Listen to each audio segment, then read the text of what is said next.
વાત કરીએ મહીસાગરની તો વડગામથી કોંગ્રેસના ધારાસભ્ય જિગ્નેશ મેવાણી સામે વિરોધ. એસસી એસટી ઓબીસી આગેવાનોને જિગ્નેશ મેવાણી વિરુદ્ધ મામલતદારને આપ્યું છે આવેદનપત્ર. લુણાવાડા, બાલાસિનોર, વીરપુર, સંતરામપુર, ખાનપુર અને કરાલામાં વિરોધ કરવામાં આવ્યો. મહીસાગર જિલ્લા કલેક્ટર નેહા કુમારીના વિરોધમાં મેવાણીની લડત. જિગ્નેશ મેવાણીએ 6 ડિસેમ્બરે કલેક્ટર કચેરીના ઘેરાવની જાહેરાત કરી. જિગ્નેશ મેવાણીની મહિલા વિરોધી માનસિકતા છતી થયાનો દાવો છે. મેવાણીની ઓડિયો ક્લિપમાં ગાળો અને અપમાનજનક શબ્દો હોવાના આક્ષેપો થયા. દલિત વાલ્મીકી સમાજે જિગ્નેશ મેવાણીની પ્રતિક્રિયાને વખોડી. મેવાણી પર જિલ્લાના એસસી એસટી અને ઓબીસી સમાજની વચ્ચે વેમનસ્ય ઊભું કરવાનો આરોપ છે.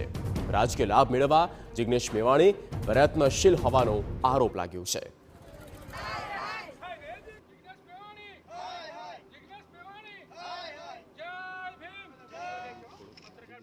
અમે જિગ્નેશભાઈ મેવાણી જે અહીંયા મહીસાગર જિલ્લામાં સમાજને અલગ ભાગલા પાડવામાં, વિખવાદ ઊભો કરવામાં તથા અમારા ભોળી સમાજને પટાવી ભૂસલાવી અને ગેરમાર્ગે દોરવા માટે જે આવેલા છે તેનો અમે સખત વિરોધ કરીએ છીએ. એનું કારણ એ છે કે જિગ્નેશ મેવાણીના અગાઉ ઘણા બધા વિડીયો ક્લિપ આવેલા છે જેમાંથી અસભ્ય ગાળો બોલે છે, મહિલાઓ વિરુદ્ધ બોલે છે, જેથી મહિલાઓ વિરુદ્ધની માનસિકતા એમની છતી થાય છે, જેથી એને અમે વખોડીએ છીએ. અમારો સમાજ મહીસાગર જિલ્લો અહીંયા એમને ટકવા નથી દેવાનો.